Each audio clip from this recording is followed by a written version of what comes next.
Bienvenidos a todos y todas. Es un honor para nosotros eh, poder contar con la presencia de todos ustedes en el año del sesquicentenario del fallecimiento de José Roque Pérez, primer gran maestre de la masonería argentina.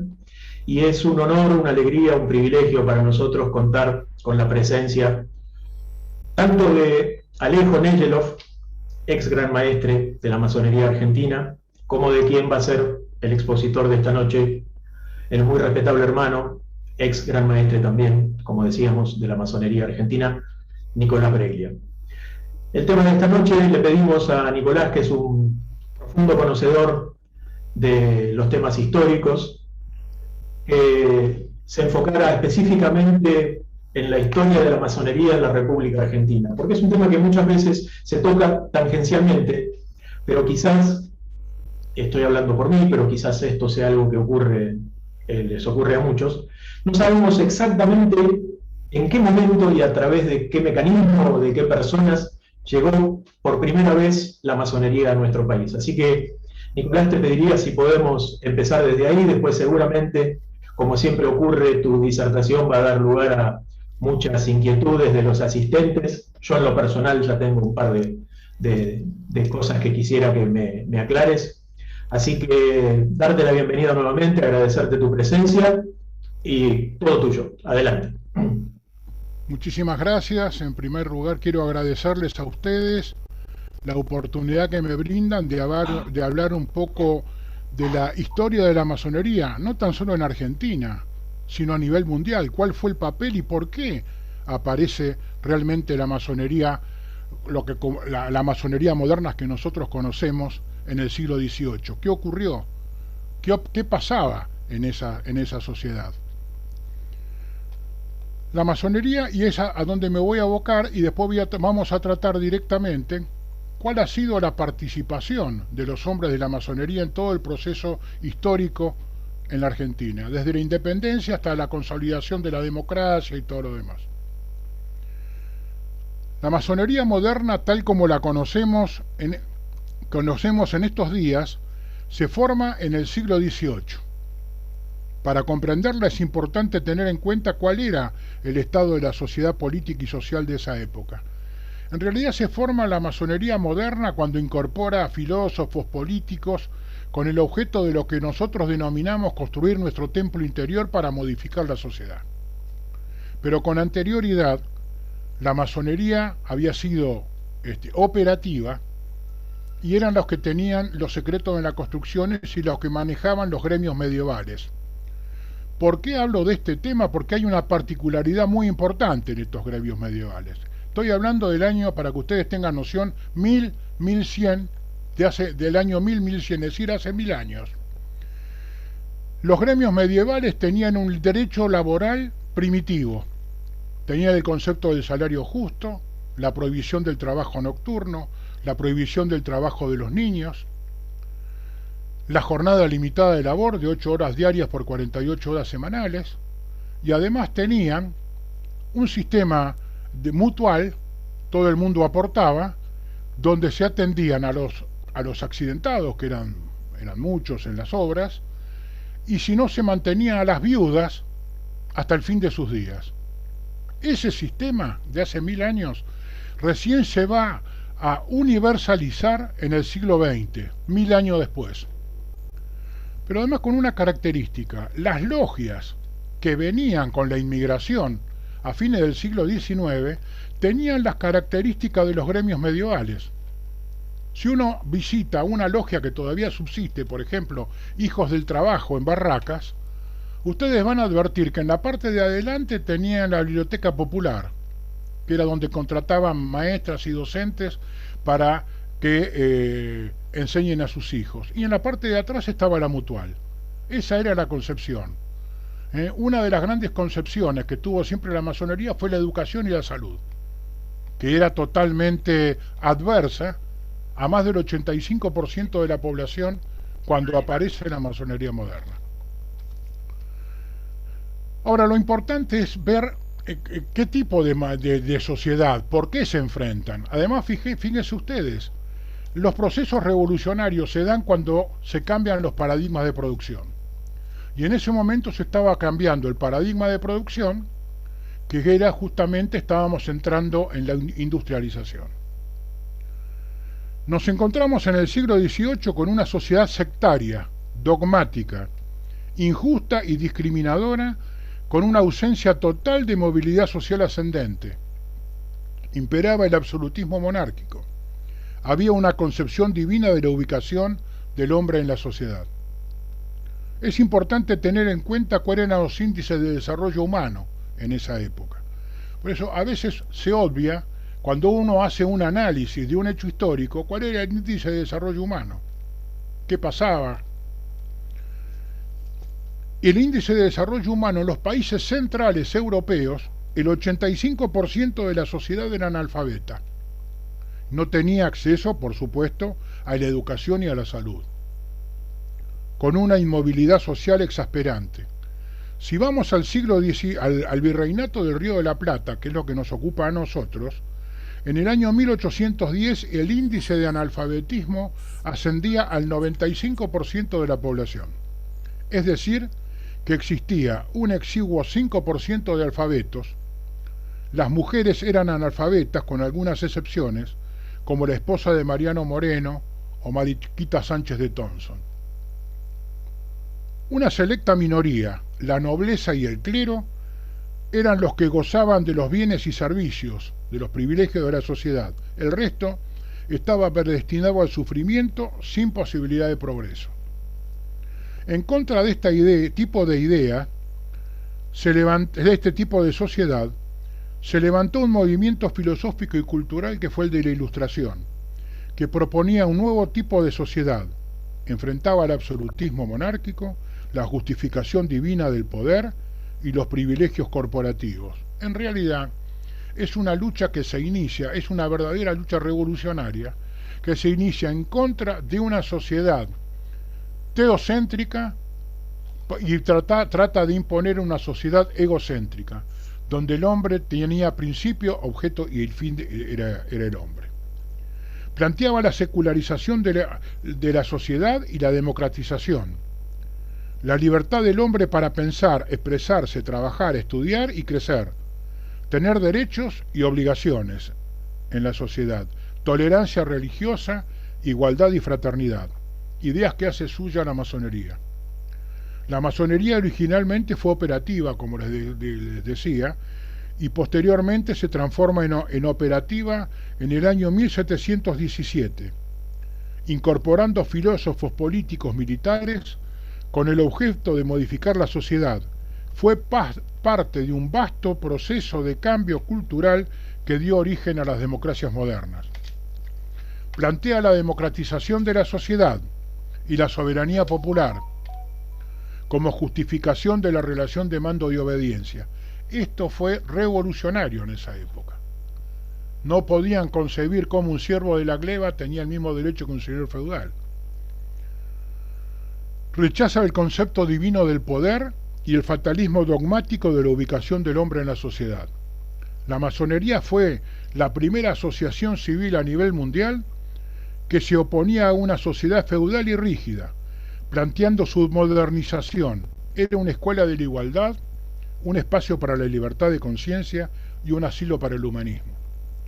La masonería se expandió en el mundo, aportó sus mejores hombres, tanto en el campo político como en el militar, para la construcción de una nueva sociedad democrática, laica, humanista, cosmopolita y moderna. En definitiva, crear una sociedad igualitaria en libertad. Es a partir de este momento que, basado en estos principios, llevaron a la sociedad las propuestas de organización social, política y económica de la orden masónica, como base para el ordenamiento jurídico constitucional, tales como la defensa de la soberanía popular, la autodeterminación de los pueblos, la igualdad jurídica, la división de poderes, la representación, las libertades de pensamiento, expresión y conciencia que son estudiadas en la pasividad de nuestros templos. En realidad, las ideas que propone la masonería escocista a la que nosotros pertenecemos es una unidad sistemática de concepto que propone un modelo de hombre y un modelo de sociedad. Si nosotros planteamos los 33 grados de la masonería, es una plataforma política. Por eso, cuando hablamos de qué es la masonería, que es una sociedad iniciática, filantrópica, filosófica y progresista, yo le agrego que es política apartidaria. ¿Por qué? Porque trata de modificar la sociedad. No forma a los hombres para que se queden en sus templos, no, ir a modificarla. A partir de este momento, la lucha es ideológica.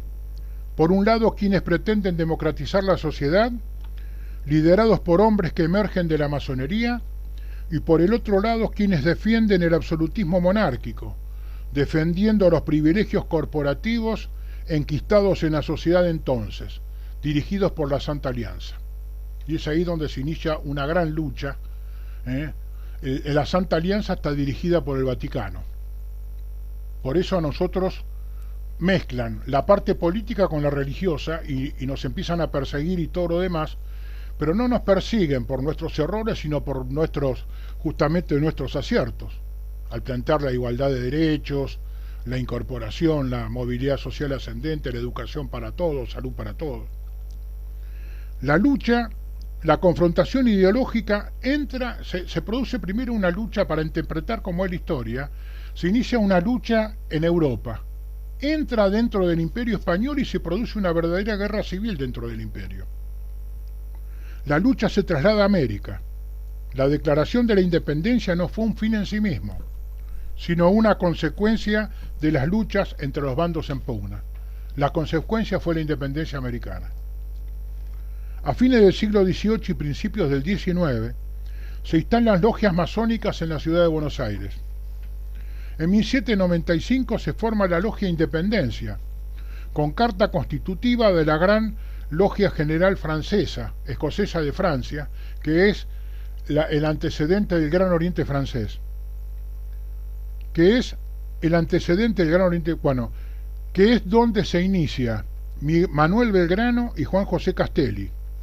Posteriormente se va a instalar en el año 1804 la Logia San Juan de Jerusalén para esta parte de América, con carta constitutiva de la Gran Logia de Maryland. Y acá hay otro tema que tampoco se toma. Hay toda una serie de logias que dependen de grandes orientes norteamericanos, que son las que van a proponer la independencia y la implementación de una república federal. Estas logias tenían por objeto lograr la independencia del virreinato del Río de la Plata, de cualquier dominación extranjera. El jefe de la masonería en ese momento era don Saturnino Rodríguez Peña, que a la vez era el representante de don Francisco de Miranda. Las logias que actuaron durante el proceso de emancipación eran logias influidas por la masonería francesa y española, y no como se suele creer por la masonería inglesa. Esta última tuvo escasa influencia en el proceso emancipador. Con posterioridad a las invasiones inglesas, vuelve a aparecer la Logia Independencia, presidida por Julián Álvarez. Ustedes fíjense que en las invasiones inglesas hay todo un proceso que tampoco se analiza. La primera invasión, que lo que nosotros conocemos como primera invasión, 1.200 hombres toman Buenos Aires con un desfile militar. Esto fue como consecuencia directa a un acuerdo al que había llegado Francisco de Miranda del apoyo de tropas inglesas a la emancipación americana, pero que estas tierras no iban a pertenecer al Imperio Español. Era algo similar a lo que había ocurrido con la independencia norteamericana, que ellos pidieron el apoyo francés y español. Ellos pensaron que venían a apoyar el movimiento emancipador, entraron prácticamente con un desfile militar, y cuando Beresford, que también era masón, levanta la bandera inglesa y anexa estas tierras a su corona británica, ellos se ponen en contra, directamente. La logia lo comisiona a Castelli. Castelli tiene una reunión muy áspera con Beresford, y Beresford le dice que no, que es una decisión tomada, que estas tierras pertenecen al Imperio Británico, y ahí es donde se inicia la reconquista de Buenos Aires. Lo detienen, lo llevan a Luján y hacen un acuerdo masónico con él. Él se compromete a no tomar nunca más las armas contra el virreinato del Río de la Plata, y va en misión diplomática para indicarle que tiene que cumplir con el acuerdo que habían llegado con Francisco de Miranda en Francia de apoyar este movimiento emancipador, pero no adueñarse de estas tierras. Él va, y cuando le permiten salir de Buenos Aires, cuando está en Montevideo, viene lo que nosotros conocemos como la segunda invasión. 12.000 hombres. Le dan el mando y él no lo acepta porque dice que se juramentó masónicamente. 12.000 hombres no pueden tomar Buenos Aires. Fue una de las batallas más épicas y heroicas que tuvo la historia argentina, que se estudia muy poco. Acá combatieron todo, las mujeres, combatieron los niños, combatió el abuelo, armaron trincheras, y los ingleses se quedaron sorprendidos de ver la valentía del combatiente de Buenos Aires, que decían que era un hombre desaliñado, con un extraño, lo describen así, con una extraña prenda, que era un mantel abierto, el poncho, pero dice que con el cuchillo y la lanza eran temerarios. Y entonces, con posterioridad, ahí es cuando los habitantes del virreinato toman conciencia que pueden tener ejércitos de élite y veteranos. Ahí aparece el regimiento Patricios, que es muy importante. Con posterioridad a las invasiones inglesas vuelve a aparecer la Logia Independencia, presidida ahora por Julián Álvarez. La que se mostraba y actuaba en la sociedad era la Sociedad de los Siete. Alcanzaron sus objetivos el 25 de mayo del año 1810, logran aprobar la formación de la primera Junta de Gobierno. La pertenencia a la orden de la mayoría de los integrantes de la primera Junta pone de manifiesto el protagonismo de los mismos tuvieron durante el proceso revolucionario y en la conformación del primer gobierno patrio. El primer gobierno patrio todos son masones con excepción de Ascuénaga. Después sigue todo un proceso. Ahora, un tema que lo voy a tomar así porque da para una charla es cómo participó la Iglesia en ese momento, que es otro tema que se mantiene en secreto.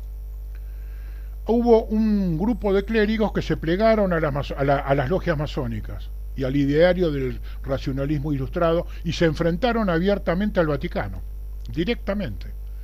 Era una iglesia que tenía con características galicanas, es decir, iglesias nacionales que desconocían la autoridad del Vaticano.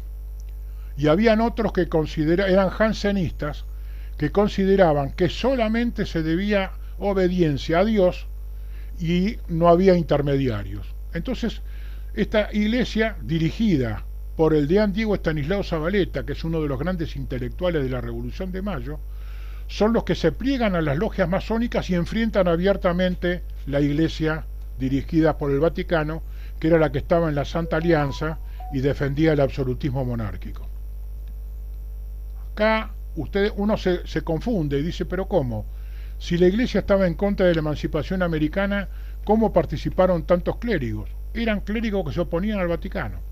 Fíjense ustedes, el Vaticano apoyaba a la corona española y al virreinato del Río de la Plata.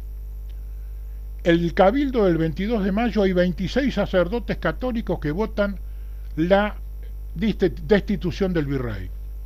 Y cuando firman la declaración de la independencia, el 9 de julio, ese mismo año, el Papa Pío VII condena abiertamente el movimiento emancipador. Los condena de entredicho y es donde vienen todas las excomuniones de San Martín y todo lo demás. 11 sacerdotes católicos son los que firman la declaración de la independencia, en abierta desafío al Vaticano. Esa fue una iglesia, no tan solo que se desarrolló acá, sino en toda Latinoamérica. Era una iglesia que estuvo a punto de secesionarse, de crear una actitud cismática. Hay hombres, por ejemplo, muy conocidos, como el padre Hidalgo en México, por ejemplo. El padre Calvo, el obispo de Costa Rica, crea la Gran Logia de Costa Rica y se pliega al movimiento emancipador. Por supuesto que fueron todos excomulgados. Y acá yo me voy a adelantar un poco, y nosotros, por no hacer un análisis profundo, nos hemos equivocado con el tema del derecho de patronato. En el 1853, cuando se sanciona la Constitución Nacional, que no es más que un resumen de los 33 grados de la masonería. Todas las constituciones de Estados Unidos, toda América y toda Europa es un resumen de los 33 grados. Son las ideas políticas y sociales de la masonería. Se incorpora en la Constitución el tema de la necesidad de que el presidente sea católico y que se sostenga la religión católica.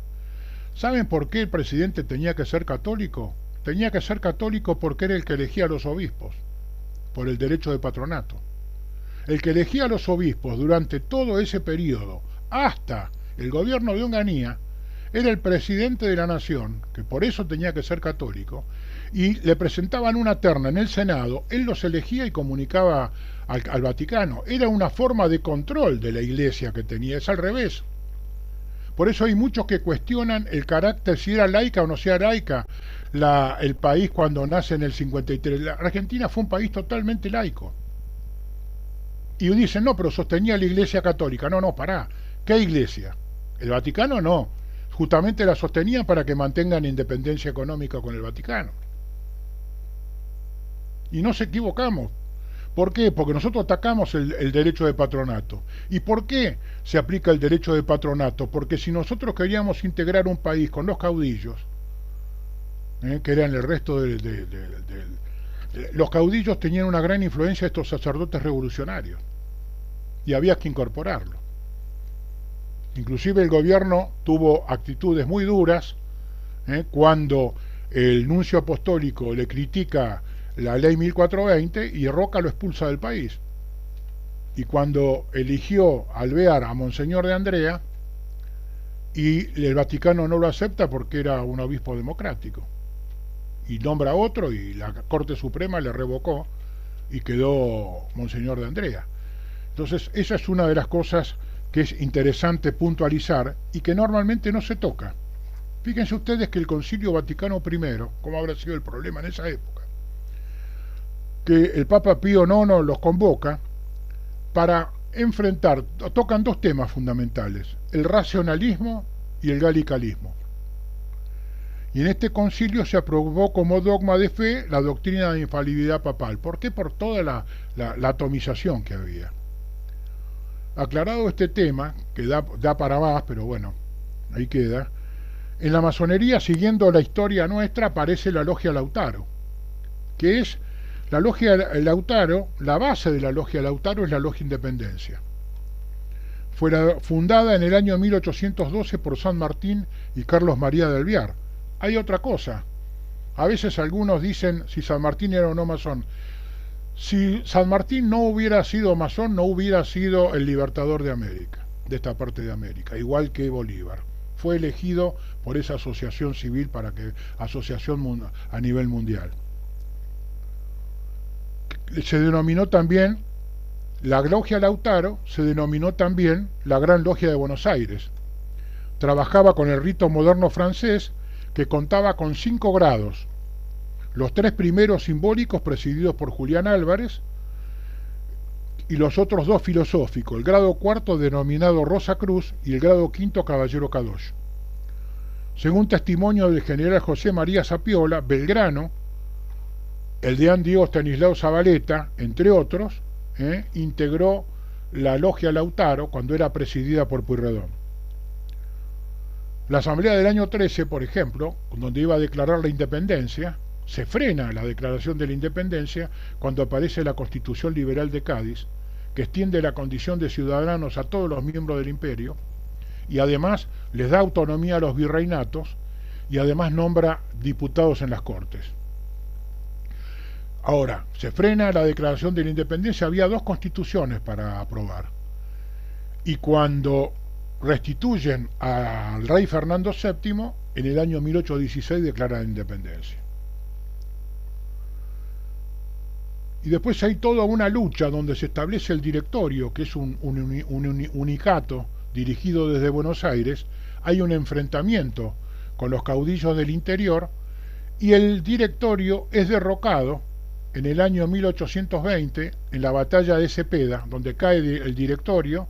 Se deroga la Constitución del 19, que era una constitución unitaria, centralista, y se inicia todo un proceso de anarquía que se considera porque todos los estados provinciales asumen su soberanía, tienen ejército propio, aduana propia y moneda propia. Entonces toda una zona que no se sabe absolutamente bien qué es. Por eso la Argentina formalmente se forma en el 53, pero realmente aparece en el año 1881. Esa es la creación real de la Argentina, cuando se desaparecen todas las aduanas interiores, los regimientos y todo lo demás. Hay dos posiciones, una de enfrentamiento que uno tiene que eliminar al otro, porque no son compatibles. Era un poco la posición que llevaba San Martín. Y otra es la de generación del 37, donde consideran que en los dos grupos hay patriotas y hay que lograr una confluencia entre los dos. Ahí empieza a trabajar una logia, primero en la clandestinidad y después se regulariza, que es la logia Confraternidad Argentina, que va a llevar el nombre de Confraternidad Argentina número 2, que es donde se integran unitarios y federales para lograr la unión nacional. Y es exitoso porque logran dictar la Constitución del 53. Tengan en cuenta que Buenos Aires se había apartado y aparece como una república independiente, que estaba a punto de obtener el reconocimiento a nivel mundial, dirigida por Mitre, que era el presidente del Partido Unitario. Se conforma la Gran Logia en el año 1857 por Roque Pérez, y el primer proyecto de esa Gran Logia está definida por la Logia número 1 y la Logia número 2. La número 1, Unir el Plata, Unión del Plata se llama, y la Logia número 2, Confraternidad Argentina. Entonces el proyecto fue unir el Plata para lograr la confraternidad de los argentinos. Y ahí se celebra lo que nosotros denominamos la Tenida de Unidad Nacional, que fue el del 21 de julio del año 1860, la voy a tomar así un poco por encima, donde se le otorga el grado 33 a Mitre, Urquiza, Gelioves, Sarmiento, y juran unir el país. Fue un momento muy emotivo, donde hay un discurso que les recomiendo que lean de Roque Pérez, cuando dice: ved aquí, queridos hermanos, a dos hombres buenos que cruzaron sus espadas en el campo de batalla y vienen a abrazarse como hermanos para buscar la unión nacional de los argentinos, que a partir de este momento se pliegue y todo lo demás. Los dos, Mitre y Urquiza, se afilian como símbolo de unión a Confraternidad Argentina número 2. Por eso cuando se enfrentaron en Pavón, todos hablan del misterio de Pavón. Para nosotros no hay ningún misterio, porque los dos pertenecían a la misma logia. Fue una solución masónica, donde la Confederación estaba quebrada económicamente. Buenos Aires se hace cargo de la deuda de la Confederación y asume el poder político unificado.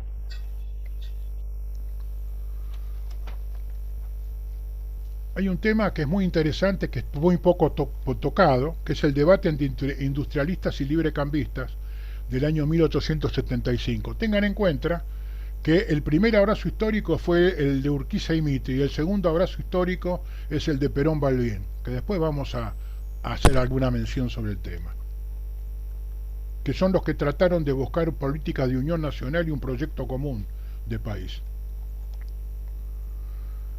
El debate industrialistas y librecambistas es un tema muy interesante. La bancada industrialista fue presidida por Vicente Fidel López. Vicente Fidel López era grado 33 de la masonería y fue después venerable de la logia docente, que es la que implementa la ley 1420. El doctor, y es importante leerlo a Carlos Pellegrini, porque hay muchos que son partidarios de él, pero evidentemente no lo han leído. El doctor Carlos Pellegrini dice en su tesis de graduación, al recibirse de abogado, con la tesis El Derecho Electoral, en la que criticaba el sistema vigente, proponía una campaña de educación cívica. Decía en uno de sus párrafos: la protección del gobierno es necesaria para el desarrollo de la industrial de la República Argentina. Durante los debates promovidos en el Parlamento en el año 1875, en torno al liberalismo y al proteccionismo, se mostró como un vehemente defensor de la industria nacional. partidario de la adopción de parte del Estado de políticas de protección de la incipiente industria nacional. Es uno de los promotores del Club Industrial Argentino.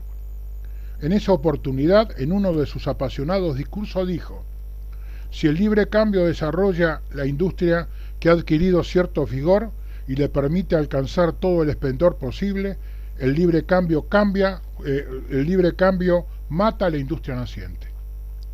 La agricultura y la ganadería son dos grandes industrias fundamentales, pero ninguna nación de la Tierra ha alcanzado la cumbre de su desarrollo económico con solo esas industrias.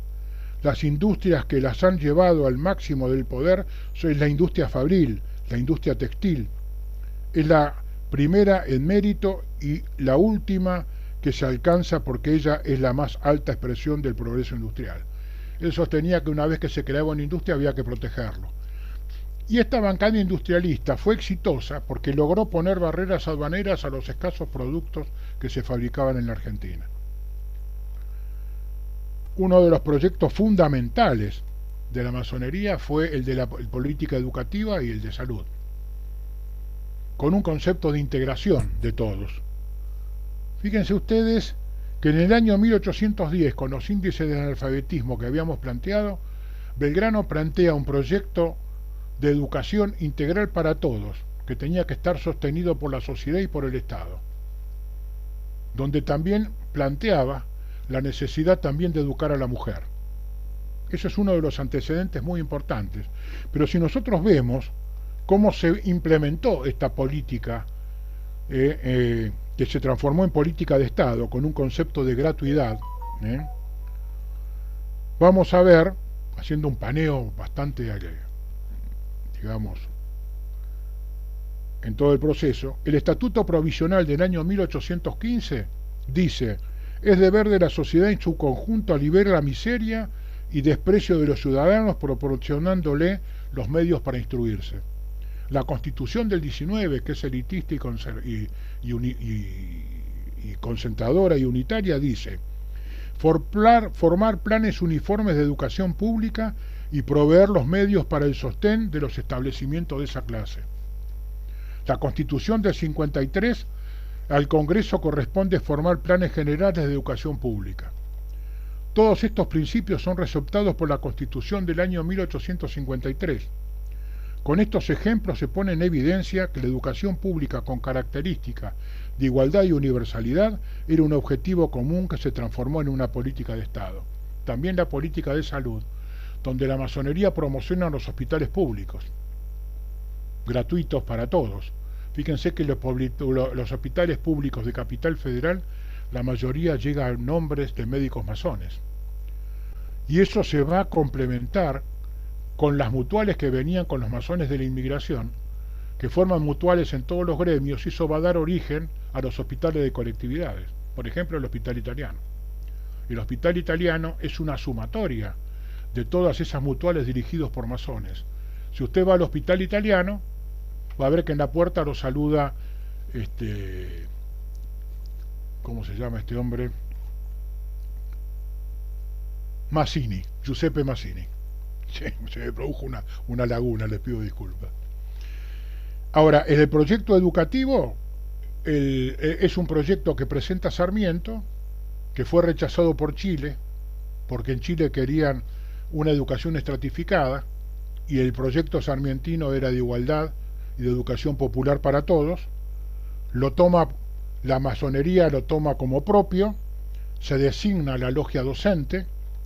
La logia docente está presidida por Vicente Fidel López, un hombre que está olvidado en la historia, y estaba integrada por Leandro N. Alem, Hipólito Yrigoyen, Martín Yrigoyen, Aristóbulo del Valle, y hay 4 futuros presidentes de la nación que la integran: Carlos Pellegrini, Victorino de la Plaza, Roque Sáenz Peña y Manuel Quintana, Marcelino Ugarte también. Estos trabajan, convocan a los principales pedagogos del país y presentan un proyecto educativo de educación integral para todos, educación pública, gratuita y laica, y trabajan en el Congreso Pedagógico del 82, que el Congreso Pedagógico no es nacional, sino que es un congreso internacional. Fíjense ustedes la importancia de Buenos Aires y de la Argentina. vienen representantes de Estados Unidos, Bolivia, Brasil, Costa Rica, El Salvador, Nicaragua, Paraguay y Uruguay. De Perú y de Chile no vienen porque estaban en conflicto, estaban en guerra. El que la preside es Onésimo Leguizamón, que era un integrante de la logia. ¿Cuál es el resultado? La ley 1420 en el año 1884. Y eso es un tema muy interesante, porque ahí empieza a formarse la sociedad total y absolutamente laica, que viene la secularización de los cementerios, el registro civil, etcétera, etcétera.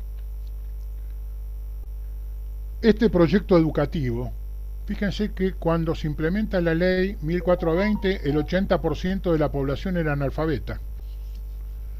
Y después se va a completar todo este proceso con la reforma universitaria del 18, donde participan en su implementación hermanos de las logias de Córdoba. ¿Y cuáles son las logias de Córdoba? Cruz del Sur, Voltaire, Piedad y Unión de la provincia de Córdoba. Y el redactor del Manifiesto Liminar, que es una pieza masónica, es Deodoro Roca, que perteneció a la logia Córdoba Libre. Contó con la clara presencia de los hermanos Gabriel del Mazo, Julio B. González, Alejandro Cor, y además de Hipólito Yrigoyen, que después como presidente, del presidente Hipólito Yrigoyen, que fue el que participó en la elaboración del proyecto y es el que le pone la firma.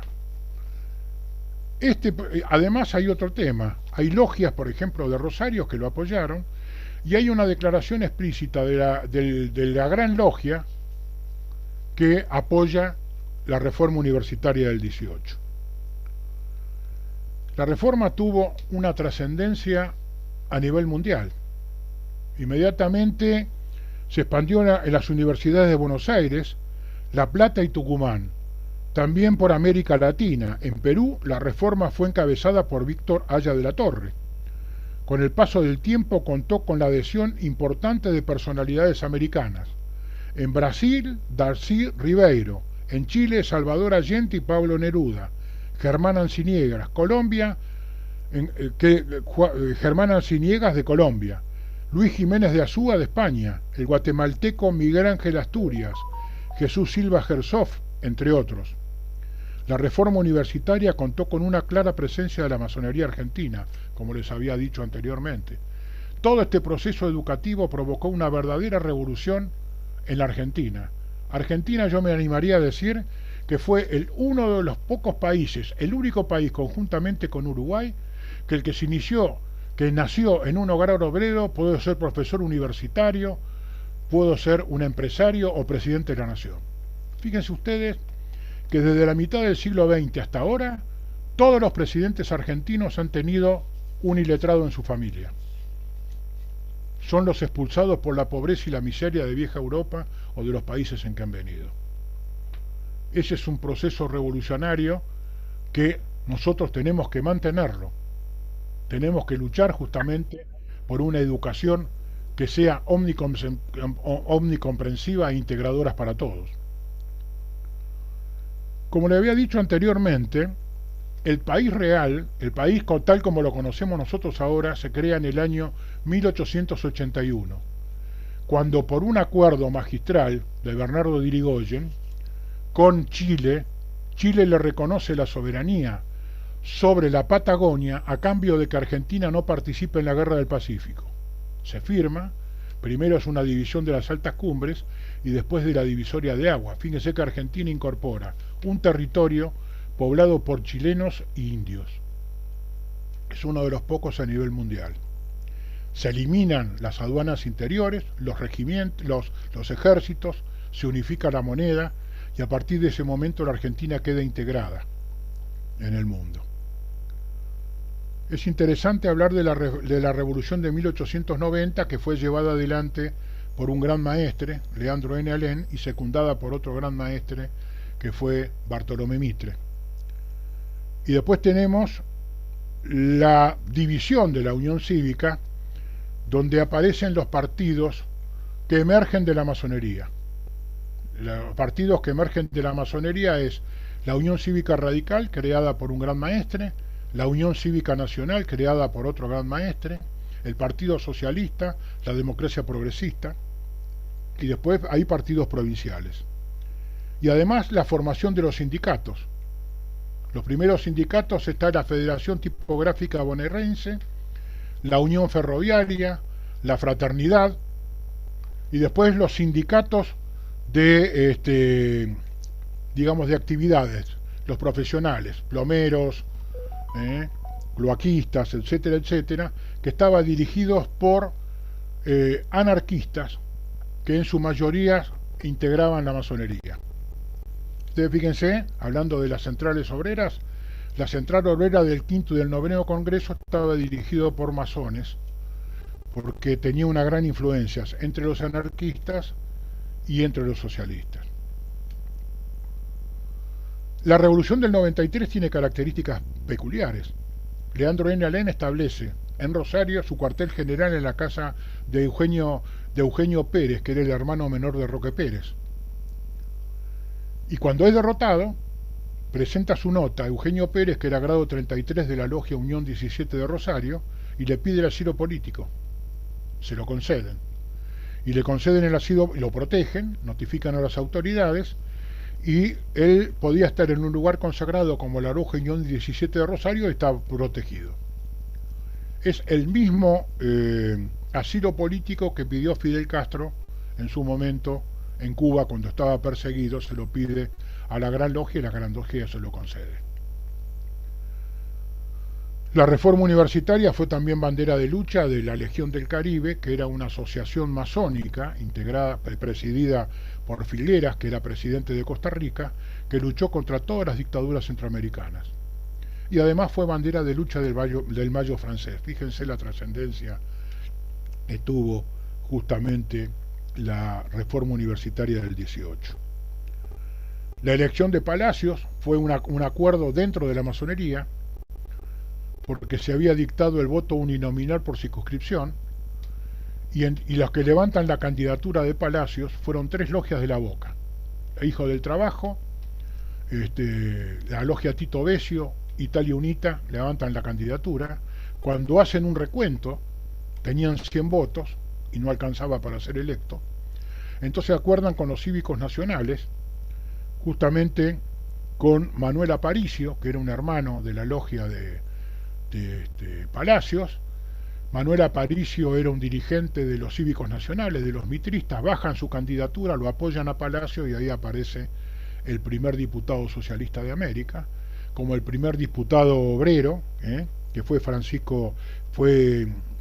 Cuneo, también Francisco Cuneo, que fue un electricista, que también surgió de las filas de la masonería. Lo interesante es que el que se opone al voto uninominal por circunscripción es Carlos Pellegrini, que forma una gran logia y plantea la necesidad de votar proyectos. ¿Y qué es lo que propone como sistema electoral? La lista sábana. La lista sábana incompleta, mayorías y minorías.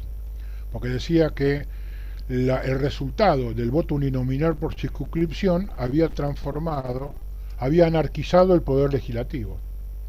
Y la forma era votar por una ley, que voten en cada uno de los bloques y después que voten en bloque en la legislatura para ordenar el gobierno.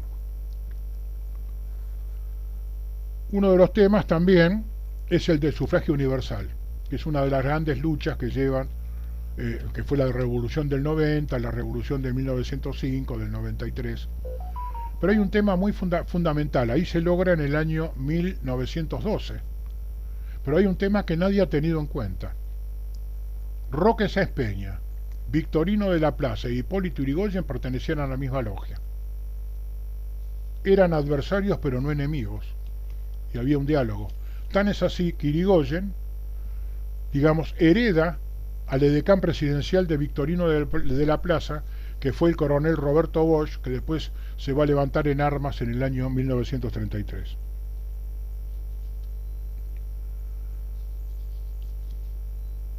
Después viene la Revolución del 30, que ahí se produce una ruptura constitucional, ahí hay enfrentamientos entre los masones,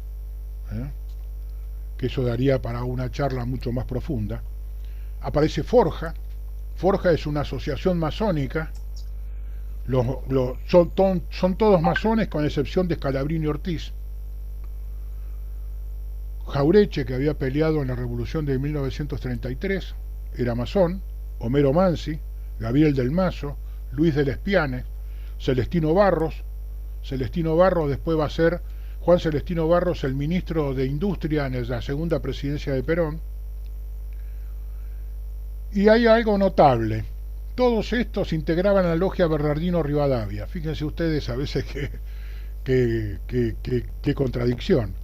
Pero todos ellos, conjuntamente con Silvano Santander, después van a formar la logia Leandro N. Alem. Y va a continuar la lucha. Después hay todo un proceso. La masonería, por determinadas circunstancias, se ve en la obligación de retirarse un poco de la sociedad, y ahí es donde aparece, fíjense ustedes que una de las funciones de la masonería es la de crear políticas de Estado y proyectos comunes. Al empezar a retirarse, fíjense que desaparecen las políticas de Estado, y hay una confrontación muy seria. La masonería está volviendo a la sociedad, y nosotros creemos que tenemos que volver con un concepto de unión nacional, política de Estado, para relanzar directamente el país. Y hay un tema que me voy a referir ya prácticamente porque estoy sobre el límite, el tema de la logia Unión Nacional. No es que la masonería se haya retirado siempre, siempre tuvo participación e influyó en los distintos gobiernos. En el gobierno de Ilia, había un problema en la legislatura, que era una gran atomización.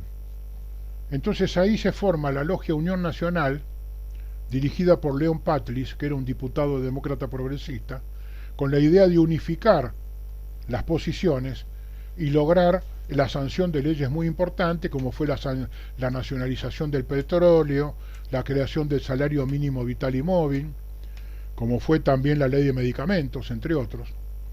Esa es una logia muy interesante que trabaja en ese periodo y vuelve a aparecer nuevamente con el proceso democrático que va a culminar con el año 1973, con la elección de un gobierno democrático en ese momento. Ahí se forman las distintas organizaciones multipartidarias.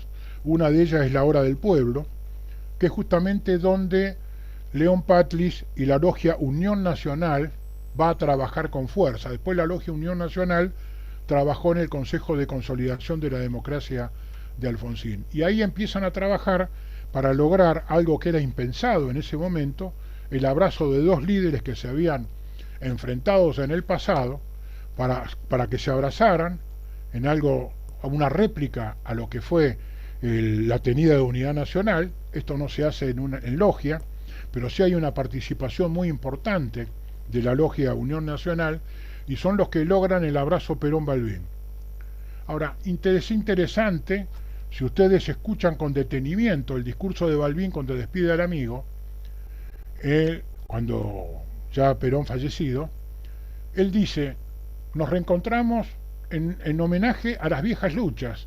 Ninguno de nosotros renunció a lo que fue, al contrario, ratificó sus principios y sus valores. Y ratificando nuestros principios y sus valores y reconociéndonos como leales adversarios, buscamos un proyecto de unión nacional juntos. Ese es el concepto que tiene la masonería: ratificar sus propias conclusiones y buscar un proyecto común. Y no es una quimera lo que uno plantea. La masonería es un ejemplo muy grande, muy claro. En el Consejo de la Orden tenemos hermanos de las más variadas líneas políticas. Tenemos radicales, tenemos peronistas, tenemos socialistas, tenemos kirchneristas, tenemos liberales, todos. Pero cada uno ratifica su convicción. Ninguno trata de convencerlo al otro, pero tratan de buscar proyectos comunes, y es ahí donde trabajan en la masonería, que es un gobierno en chiquito. Y eso es lo que nosotros pretendemos para la sociedad. En ese abrazo histórico tuvo una importancia muy grande justamente la Logia Unión Nacional. Recordemos que, si bien no fue en una tenida, pero hay algunos antecedentes que plantean de la pertenencia de Perón a la masonería. Eso lo plantea Emilio Corbier en su segundo libro. Ahí publica un diploma que él encontró en Gaspar Campos, que justamente es el grado 33 de Perón, el otorgamiento del grado 33 honorario de una gran logia alpina, que aparentemente es irregular, pero de acuerdo a algunos antecedentes testimoniales fue regularizado Perón en España, y cuando viene acá a la Argentina ya viene como maestro masón. Fíjense ustedes que viene con un concepto distinto, un concepto de unión nacional, de aceptar al otro, que es un poco el concepto que tenemos nosotros en las logias con el damero. El negro y el blanco piensan distinto, pero ¿cuál es la fuerza? Que están unidos y tienen un proyecto común. Y acá buscaron un proyecto común que después se vio trunco por el fallecimiento de Perón. Perón fue el único presidente argentino que tuvo en su gabinete al gran maestre de la masonería argentina, que era el presidente de la Confederación Masónica Interamericana, que después lo mandó como embajador a España, a Europa. Estuvo en Francia, y después pasó a Dinamarca. Eso es importantísimo. Por eso es importante, estos son algunos algunos de los hechos históricos que hago mención. Hay otros más, pero nos vamos a quedar acá en estos. Y la masonería, lo que les puedo decir, que la masonería tuvo una presencia activa en la historia de nuestro país. Sus miembros participaron en hechos trascendentales para la organización y formación del nuevo Estado. En todos los gobiernos participaron. En una apretada síntesis son las expuestas de la participación de los hermanos masones en la política argentina, que tiene principios y valores democráticos con un gran contenido ético y moral, que es la base de su sustentación. La Constitución Nacional está redactada en base a una síntesis de las ideas políticas y sociales contenidas en los 33 grados de la masonería latina. Nuestro país debe reconstruir la República. Debemos luchar por una educación de excelencia en todos los niveles, para posibilitar el acceso al conocimiento independientemente de la condición social de cada uno. El sistema educativo que se implementó en la Argentina, que emergió de la masonería, provocó una notable movilidad social ascendente, como le había dicho. Permitió que el hijo del obrero pueda ser profesor universitario o presidente de la nación. Todos los presidentes argentinos, desde la mitad del siglo XX hasta ahora, han sido hijos o nietos de los expulsados por la pobreza y la miseria de la vieja Europa o de su país de origen. La educación llevó a liguenes de excelencia. El país obtuvo 5 premios Nobel y otros tantos científicos integraron equipos que lograron la obtención de ese premio. Además, debemos tratar de implementar un sistema de salud que permita el acceso igualitario a la atención médica de excelencia, independientemente de la condición social de la persona. Estas son las ideas fuerzas que propone la masonería como un instrumento democratizador y de cambio. La masonería, por su carácter ecuménico y por contener en su seno un amplio espectro ideológico, fue el lugar donde se convinieron las políticas públicas y los grandes proyectos nacionales. Fue política de la orden incorporar en la misma logia a referentes políticos antagónicos, para que en forma pacífica puedan acordar proyectos comunes. En la actualidad, la gran aventura que propone nuevamente la masonería es la de lograr consensos en el disenso, sin que ello implique claudicar en sus principios, y una vez logrado, generar proyectos comunes que transformen en política de Estado y en grandes proyectos nacionales que haga despegar definitivamente el país. Queridos amigos, queridos hermanos, es un gran desafío y de nosotros depende. Muchísimas gracias.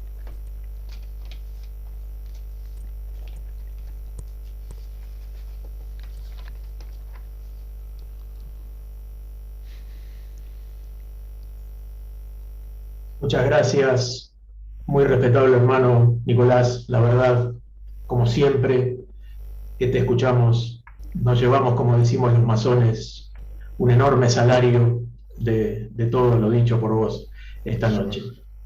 Eh, yo te quiero agradecer la humildad con la que aceptás las invitaciones de los hermanos y agradecerte también otro término que usamos los masones, la luz que nos das a través de tus profundos conocimientos. muchas gracias. Vamos a darle la posibilidad a los asistentes, en la medida que estés dispuesto a esto, ¿Cómo no? hermano Nicolás, de que hagan preguntas. Levanten la mano por el sistemita que tiene Zoom para eso. Mientras eso ocurre, mientras los asistentes levantan la mano, te quisieras preguntar yo brevemente sobre dos cuestiones. Una, Sí. que desarrollaste bastante, la verdad es que no pensé que la ibas a desarrollar tan en profundidad, que es la siguiente. Esta logia, que se formó hace pocos meses a partir de la decisión de un grupo de hermanos con la idea de homenajear desde su nombre a quien fue 3 veces presidente de la Nación Argentina, que murió en ejercicio del cargo de presidente de la Nación, y que es, más allá de las discrepancias y del lugar en el que ideológicamente se ubique cada uno, un personaje que ha marcado profundamente la historia contemporánea de nuestro país, que es el general Juan Domingo Perón.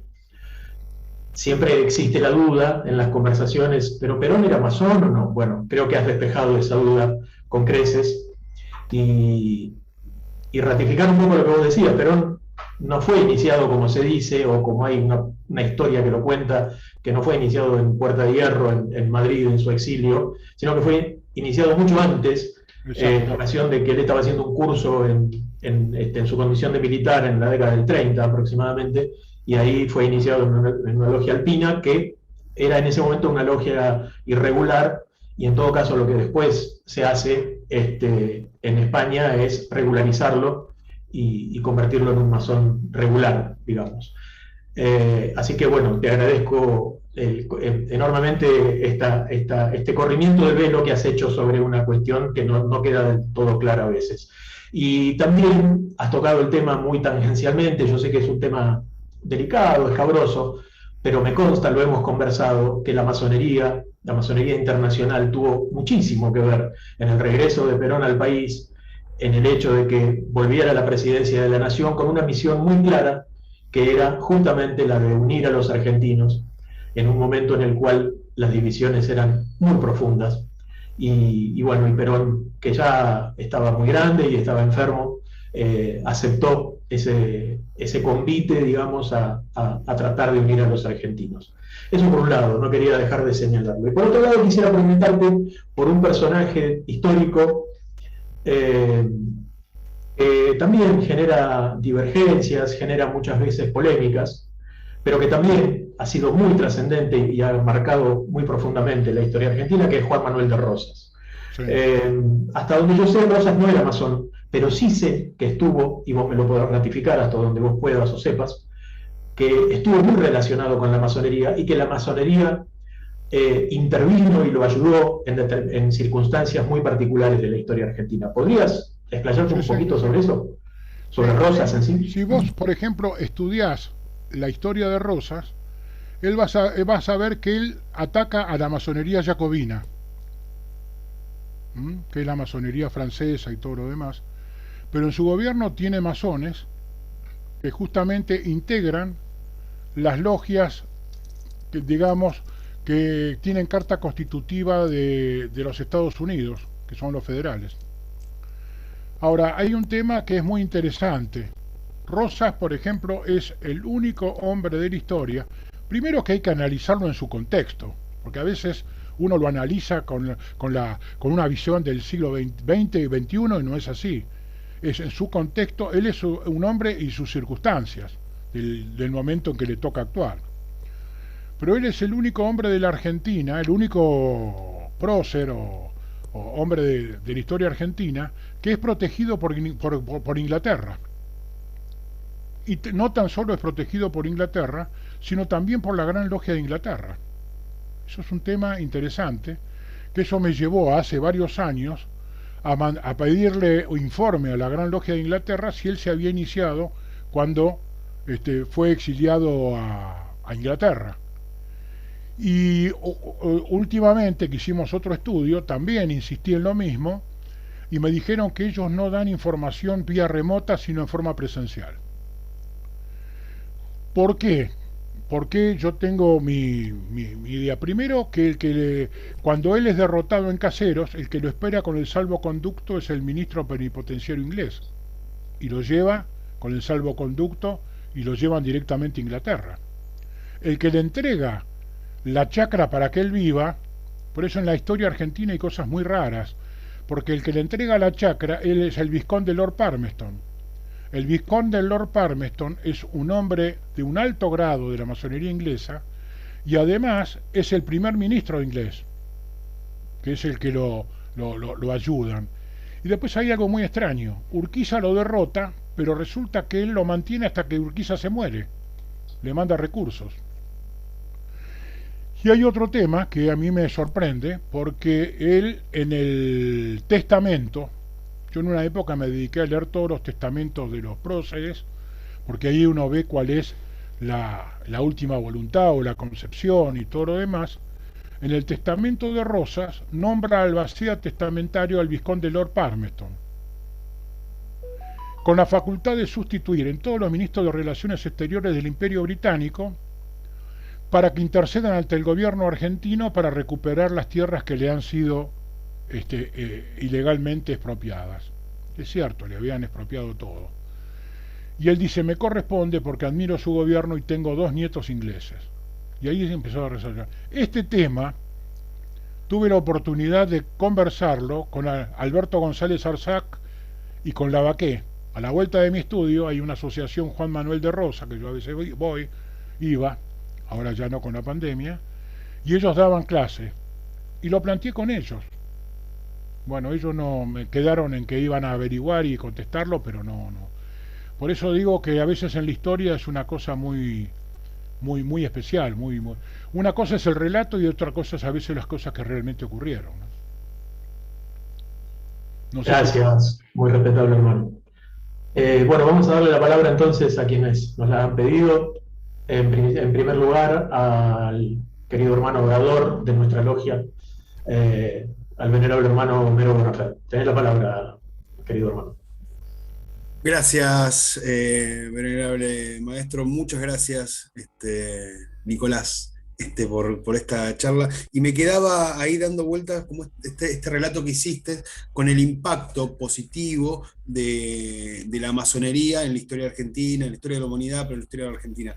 Y entraba ahí como esta discusión o esta disputa de que los hombres que integraron y que integran la masonería impactan positivamente en la sociedad. En algún momento la masonería como institución, digamos, con esta misión, ¿no? que nos invita a todos nosotros a dar todo de nosotros para que el mundo funcione de la mejor manera posible, ¿no? Como una síntesis. Digo, ¿cuál es el rol que vos ves y que vos lees, entendiendo la historia, ¿no? Mirando hacia el futuro, el rol que debería ocupar? Porque entiendo que hoy la Gran Logia como institución toma cartas en el asunto, toma decisiones políticas. Vamos a participar en la ley de educación ambiental. Ayer o antes de ayer salió un convenio con jefatura de gabinete, haciendo adhesión explícita a una temática que arrasa un montón de vidas, como es el tema de la trata. Son decisiones políticas en función de vamos a transformar el mundo, vamos por acá, más allá de que coyunturalmente sea con un gobierno o con otro. Pero digo, ¿cuál es el lugar que la masonería como institución, o sea, como hombres lo sabemos, vamos por ahí. Ahora, como institución, ¿cuál es el lugar que vos te gustaría ver y que vos ves que es el camino que se está emprendiendo? Lo que ocurre es lo siguiente, nosotros muchas gracias por todo. No, por favor, al contrario. Nosotros estamos justamente en una situación parecida a la del siglo XVIII, porque estamos ante un cambio de paradigma de producción, donde aparece el conocimiento, aparece la robótica y todo lo demás, que va a cambiar lo que pasa, un paradigma de producción. En el siglo XVIII teníamos la Ilustración que decía y proponía una sociedad que viene. Ahora no sabemos cuál va a ser la nueva sociedad. Vamos a un nuevo orden mundial que no sabemos bien cómo es. Y yo creo que la masonería ahí tiene un papel fundamental, no tan solo acá en Argentina, sino a nivel mundial. Porque nosotros vamos a ser una de las pocas instituciones que tiene pasado, que tiene presente y se puede proyectar al futuro, que puede trabajar justamente para la constitución de la nueva sociedad, que a mi juicio tiene que ser integradora. Tenemos que ver qué es lo que va a pasar con la incorporación de las nuevas tecnologías, donde va a haber una mano de obra desocupada muy importante, que fue lo que provocó la revolución industrial, cómo se va a canalizar todo ese tema, porque acá hay un tema que también tenemos que analizarlo y estudiarlo. Acá la sociedad del futuro viene una sociedad de una superproducción, pero si no hay capacidad de consumo, ahí vienen todas las crisis económicas. Entonces es necesario dotar a la sociedad de que tenga sus medios para tener una sociedad de consumo. Yo creo que independientemente del cambio de la sociedad, vamos a una reformulación del estado de bienestar. Porque justamente para mantener esa economía y mantener ese consumo, hay que inyectarle dinero y darle dinero a la gente. Por ejemplo, los franceses, los intelectuales franceses, ya están previendo esa situación y están estudiando una ley donde la persona, por el solo hecho de nacer en Francia, ya tiene una asignación mínima asegurada.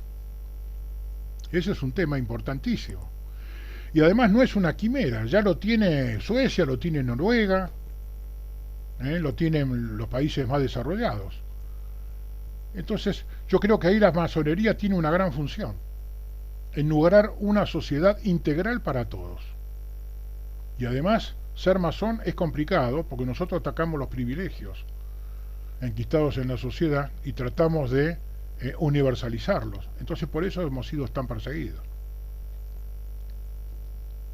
Gracias, muy respetable, hermano. Está levantando levantando la mano, así me aparece en el Zoom, Galaxy J7 Neo. ¿Sí? ¿Podés decirnos tu nombre? ¿Qué tal? Buenas noches. ¿Se escucha? Ahora sí. Sí, sí. Bueno, antes que nada, muchas gracias. Yo fui invitado por un hermano de Salta de apellido Rodas, el negro Rodas, así que le agradezco a él, le agradezco al profesor Breglia, al maestro Breglia, y bueno, yo soy de Catamarca, mi nombre es Juan Francisco y estuve tomando como 4 páginas de apunte y tengo muchas preguntas, pero quisiera reducirlas a 2, que son cositas que una pasó como de lado y otra que no la mencionaste, pero que la estaba esperando que la mencionaras, que es una duda que tengo. En primer lugar, pensando en 2 situaciones cordobesas, al momento de la reforma universitaria del 18, el rol de Deodoro Roca, que era un gran pensador. Deodoro Roca fue uno de los grandes militantes, además era un militante político también, y es justamente el que lleva adelante todo este proceso y redacta el manifiesto liminar. Si uno lee el manifiesto liminar, es una declaración masónica directamente, ¿no? Por eso era mi pregunta, porque, digamos, Deodoro, de alguna no recuerdo haberlo escuchado cuando mencionabas a los protagonistas de la Reforma, y Deodoro justamente era uno de esos estudiantes, uno de esos revolucionarios. Él pertenecía a la logia Córdoba Libre, que fue justamente una de las que activó y unificó a todos los masones que estuvieron en la lucha por la reforma universitaria. Perfecto. Tuvo un papel fundamental. Claro. Y la otra y la última, y con esto me despido también. Y además quería agregarte, vos fijate que este proceso revolucionario se da en la universidad más dogmática de la Argentina, que fue justamente la Universidad de Córdoba. Totalmente. Ahí es donde se produce la lucha y la confrontación. Pero también también se produce por esto que vos decís, porque en ese momento la UNC era también la iglesia más trabada de todas a nivel pensamiento. La más dogmática, sí, exactamente. Totalmente. Exacto. Por eso se da también la cantidad de vergüenzas que había. Digamos. Y la última, y me despido agradeciendo una vez más, Tampoco mencionaste entre los procesos, digamos, populares o históricos potentes que marcaron a la historia del siglo XX, el Cordobazo, que fue un tiempo después y que tuvo sindicatos muy poderosos que estaban respaldados también por pensadores muy interesantes. Sí. Bueno, Eso. fue una explosión popular, ¿eh? A la dictadura entonces. Vos fijate que el Cordobazo se da en el año 68, si mal no recuerdo. En el O 59. ¿Cómo? 69. 69. 69. Claro. Vos fijate que es el producto de... Es una consecuencia directa de todo ese proceso de descomposición que había en la sociedad, del Mayo francés y todo lo demás, en una lucha por la igualdad y la integración social y todo ello, pero es una consecuencia directa de la noche de los bastones largos. Ustedes fíjense que cuando se humilla a un sector intelectual de la sociedad, el vuelto suele ser muy duro. Los apaleados del 66 son los que toman las armas en el 69. Y se inicia todo un proceso revolucionario muy serio. Y el Cordobazo fue una consecuencia directa de ello. Ahí participaron estudiantes, participaron obreros. Fue realmente una gesta muy interesante para estudiarla y analizarla en su conjunto, ¿no? Martín Gastelú, tenés la palabra. Espera que te habiliten el sonido. Ahí está. Hola, sí, buenas noches. Buenas noches. Martín Gastelú, Justicia Social, número 511. Bienvenido, querido hermano. Dos cositas nada más. Una es, tengo una versión, leí alguna vez, de que es posible que Perón haya sido iniciado en Chile cuando fue agregado militar allá por 1936 por Ibáñez del Campo, y de ahí viene después el tratado del ABC, Argentina, Brasil, Chile, porque Getúlio Vargas también es hermano. Sí, exactamente. Tratado que geopolíticamente era mucho más interesante que el Mercosur, porque tenía salida bioceánica. Claro. ¿No? Es una versión que nunca la pude confirmar, nunca encontré más datos, pero la veo probable. Pero por otro lado, hay un par de cosas con respecto a la charla. En un momento dijiste que Monseñor de Andrea era un obispo progresista, y yo no recuerdo más creando el Partido Demócrata Cristiano dentro de la anda-tanda del Partido Demócrata Cristiano, que la Iglesia cree en el mundo, y oponiéndose fervientemente al gobierno de Perón, él junto con Monseñor Tato, por lo cual el progresismo de Monseñor de Andrea me parece que se ha reducido en una plaza de Buenos Aires. Y por otro lado, me queda un tema que tiene que ver con la masonería en la época de Rosas. Tanto Pedro de Ángelis como Roque Pérez, el mismo Mancilla, provienen del rosismo. Claro. Masones. Ahora, hay un punto que trata Mercedes Peña en Historia del Pueblo Argentino, donde dice que uno de los ideólogos, o el ideólogo fundamental de lo que iba a ser la República del Plata, fue Roque Pérez, que era la historia de la República del Plata, era la escisión definitiva de Buenos Aires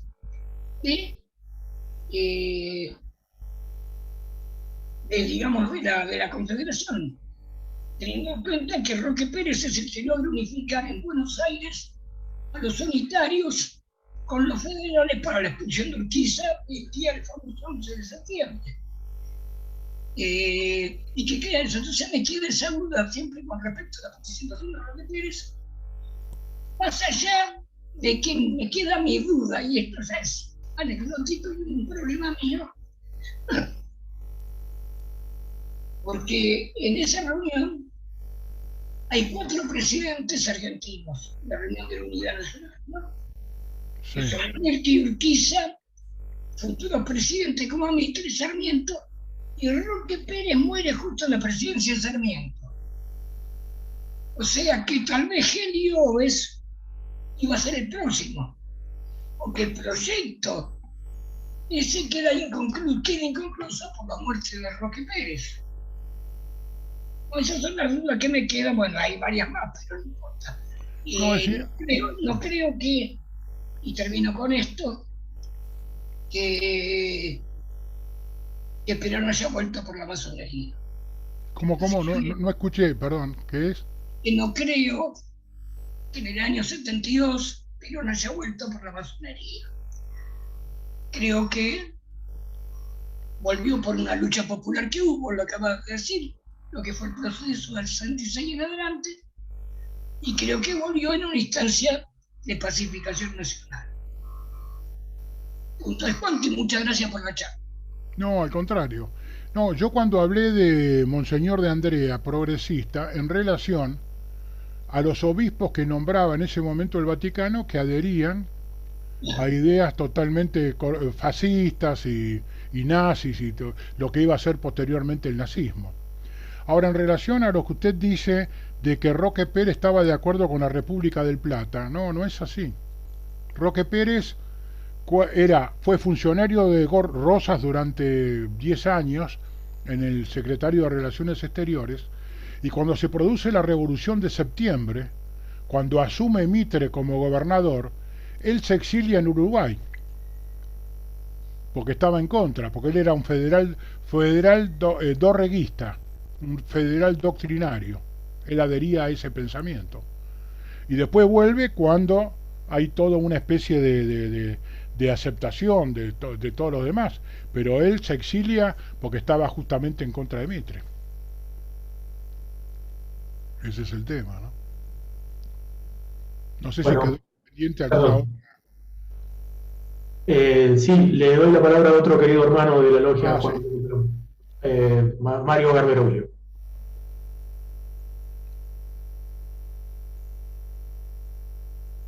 Le damos, ahí está. Sí, ¿qué tal? Muy buenas noches. Bueno, Mario Garberolio de la Logia Baden Powell 465 y Juan Domingo Perón 704, ex venerable gran maestro. Con respecto a la primera pregunta que contestaste, se me viene esta pregunta y se suma. Estamos entrando en todo lo que es una industria 4.0, donde hay que generar un cambio cultural, un cambio social, un cambio educativo. Y venimos trabajando tanto desde la Baden Powell como desde la Juan Domingo Perón en estos temas. Y la gran consulta mía, personal y puntual es, Pablo Pisurno tuvo mucho que ver con el primer gran cambio en los programas educativos de 1897, 1898. Fue el primer supervisor, de hecho hoy el Palacio Pisurno, donde trabaja el Ministerio Nacional de Educación, lleva su nombre. ¿Qué tanto tuvo que ver en la masonería? Es la pregunta, y qué rol cumplió dentro de la masonería, y no sé qué logias los habrán acompañado para generar estos cambios. ¿Vos te referís a Pisurno o la masonería en general? No, a Pisurno puntual. Sí, no, de Pisurno no. Sé que pertenecía a la masonería, pero no lo tengo ubicado a qué logia pertenecía. Ahora, todo el proyecto educativo y los trabajos posteriores se gestaron dentro de la masonería, que pretendía una educación integral para todos, pero no tengo más información sobre Pisurno. Lo voy a leer y lo voy a estudiar. Me dejas una inquietud. Muy amable, Nicolás, gracias. Querido hermano Adrián Lago Marcino, tenés la palabra.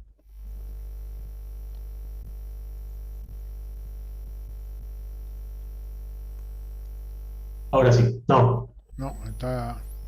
Le damos. Está muteado de nuevo, querido hermano administrador. Ahí sí, ¿me escuchan? Ahí está. Gracias, venerable maestro. Ahora se te escucha. Hola, muy respetable Nicolás. ¿Qué tal, Adrián? ¿Cómo te va? ¿Cómo estás? Bien, gracias por tu charla. primero te agradezco por la disertación porque, bueno, conocer la historia, obviamente ayuda a entender un poco más el presente y un poco ayuda también a proyectar el futuro, así que lo celebro. Yo te doy a ver, quiero saber tu opinión muy personal sobre la masonería en general. Me han contado muchas cosas, muchos masones, obviamente a veces opiniones totalmente disímiles unas con otras, pero bueno, yo me quedé con una película de la masonería más o menos así, pero vos corregime, a ver, en función de tu visión. En el siglo XIX, cuando la masonería arranca, como vos empezaste tu disertación, prácticamente no existían los partidos políticos. Y en cierta forma, la masonería tomó la posta y tomó el protagonismo de definir las políticas de Estado, es decir, era la voz cantante y medio como que no había quien le hiciera sombra. Después ya en el siglo XX, donde empezaron a surgir los partidos políticos, ya la masonería tomó ya un papel, no digo secundario, pero tal vez más de árbitro, más de unir partes, de tratar de buscar consensos, de ser un poco conciliadora y de armar un poco en los templos lo que después se tenía que discutir en las instituciones, digamos, oficiales. En el siglo XXI, en el actual siglo, ¿qué rol te imaginás? ¿Cómo va a jugar la masonería en la cancha? Yo te lo pregunto así. ¿No debería tal vez la masonería, la gran logia, con las 600 o más logias que tiene en el país, tirarle a todas las logias una serie de temas o agendas para que se traten de manera más o menos formal en cada una de las logias sobre los temas que realmente movilizan al país? No digo que no se está haciendo, por ejemplo, con el caso de la ley de educación ambiental, pero hablo de otras cuestiones también que son muy sensibles y que están poniéndole al país hoy en vilo, a todas las familias por la situación política, económica, de seguridad, en fin, todo lo que nos preocupa. ¿No sería bueno que la Gran Logia baje una agenda para que las logias puedan discutir esos temas políticos, porque son temas políticos, y que se pueda hacer un resumen después de todo ese gran trabajo y presentarle al Estado Nacional, al Gobierno Nacional, decir, esta es la propuesta o lo que se discutió durante nuestras sesiones, durante un año, por ejemplo, de lo que la masonería le propone al Estado para salir de este pozo en el que se encuentra? No sé si es una idea que digo, pero no sé si es practicable. No, es muy interesante lo que vos planteás. Y el análisis que hace del siglo XIX es tal cual. La única asociación, o una de las pocas asociaciones o entidades que tenía capacidad, digamos, de capacidad de crear grupos para trabajar en la sociedad era la masonería, de crear grupos. Ahora, la masonería, cuando aparecen los partidos políticos, empieza a ocupar un papel distinto, cosa que ahora volvemos nuevamente. Prácticamente los partidos políticos se han desintegrado. Por eso yo creo que la función de la masonería tiene que volver a tener un papel de asumir posiciones de liderazgo en la sociedad.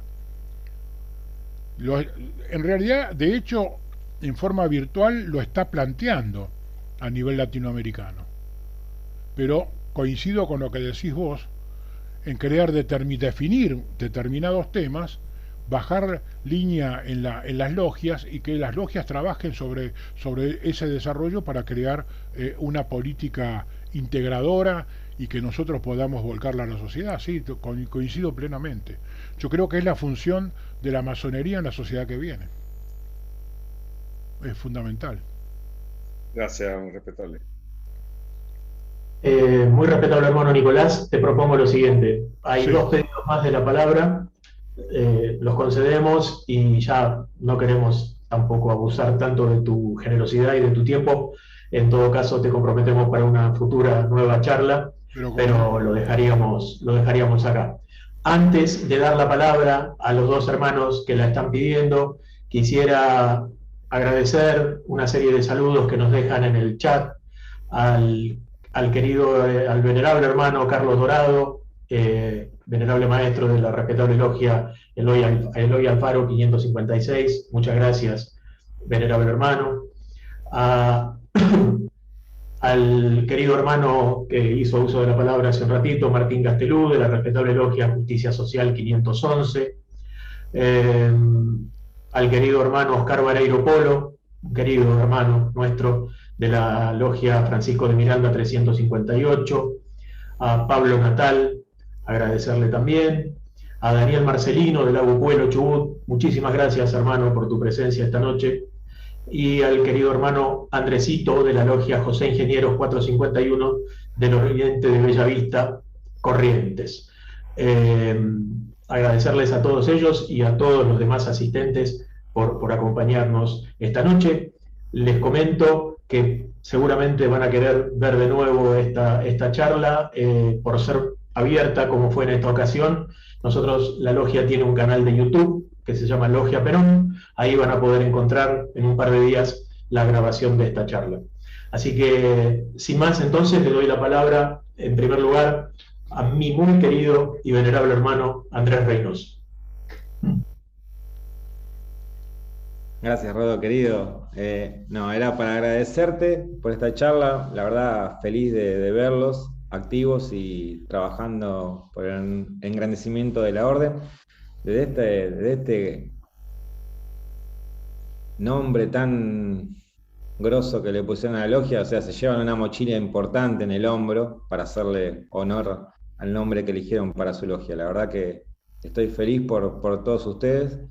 Y bueno, a Nicolás lo he escuchado miles de veces, hemos compartido viajes durante 3 años, así que feliz de volverlo a escuchar, y cada vez que lo escucho me llevo un impresionante salario. Así que para vos, Nico, Alejo, que también está por ahí, para vos, Rodo, los ex hermanos de Baden, ahora de Perón, Aníbal, Tigre y Colorado, que también hacía un montón que no tenía noticias de él, les dejo mis saludos y bueno, ojalá que pronto vuelva la presencialidad para poderlos acompañar en alguna tenida.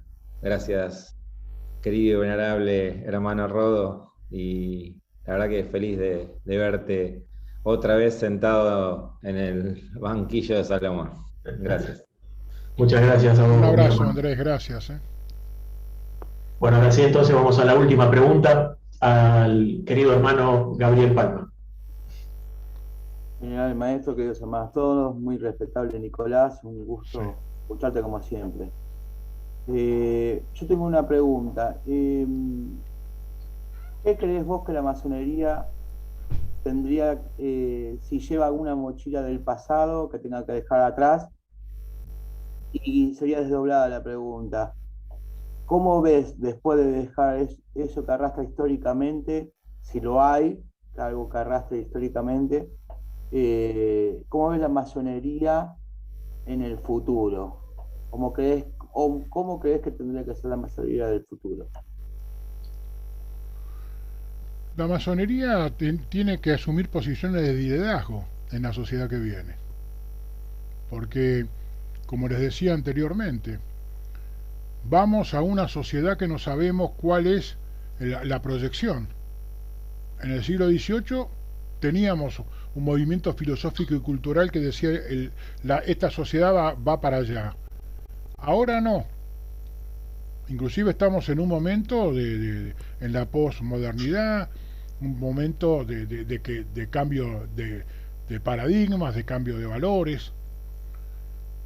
Por eso digo de que nosotros tenemos que trabajar justamente para un proyecto común de todos, sin dejar a nadie afuera, integrador en todo lo que nosotros pensamos, con nuestros principios, con nuestros valores, de integración social, movilidad social ascendente. Es muy importante. Lo que no tenemos que permitir es que caer en los excesos, sino que esto tiene que estar, y no tiene que haber ningún excluido, tiene que estar todos integrados. Eso es básico y fundamental, ¿no? Bueno, muchas gracias. Hago unos dos últimos saludos que acaban de escribir en el chat. Al querido hermano Nelson Capdepont de Liberi, me pones, intuyo que es la respetable logia Liberi Pensatori. Gracias, hermano, por tu presencia.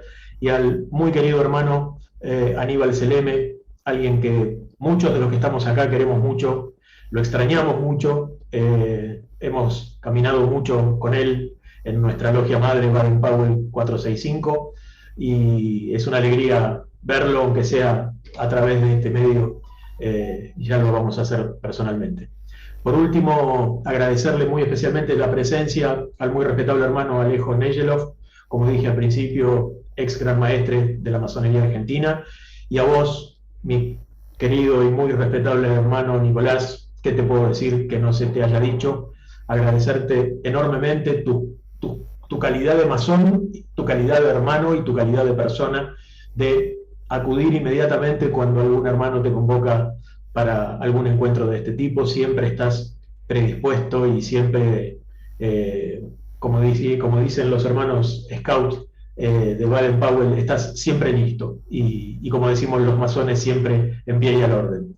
Así que yo te lo quiero agradecer eso públicamente, y seguramente en un tiempo más, ojalá que pueda ser presencialmente, te vamos a volver a molestar para que nos vuelvas a iluminar con tus profundos conocimientos. Así que muchas gracias, mi muy respetable hermano. Si te querés despedir. Sí, te agradezco mucho las palabras. Para mí ha sido un honor participar con todos ustedes y tratar sobre un tema que a mí me apasiona, que es la historia de la masonería en Argentina, la participación de sus hombres. Hemos hecho un vuelo de pájaro sobre todo lo que ha ocurrido en la historia argentina, y estoy a disposición de lo que ustedes, si ustedes me convocan, estoy a disposición de participar nuevamente con todos ustedes, y les mando un fuerte abrazo fraternal a todos. Gracias Nicolás. Vos sabés que mientras hablabas pensaba, vos tenés la particularidad, mirá que te hemos escuchado muchas veces, como decía el querido Andrés, pero siempre que das una charla, de tus charlas se abren un montón de ventanitas sobre las cuales quisiéramos indagar con mayor profundidad sobre algunos temas. Así que tenemos mucho material para trabajar a futuro, y como te decía, te vamos a volver a convocar. Muchas gracias a todos y a todas por su presencia esta noche. Les mando un fraternal abrazo en nombre de todos los hermanos de la respetable logia Juan Domingo Perón. Cuídense mucho, es momento de cuidarse, y les mando, como decimos los masones, 3 fuertes abrazos fraternales a cada uno de ustedes, por ahora a la distancia, y espero que en algún momento podamos dárselos personalmente. Que tengan buenas noches. Un fuerte abrazo a todos. Gracias a todos.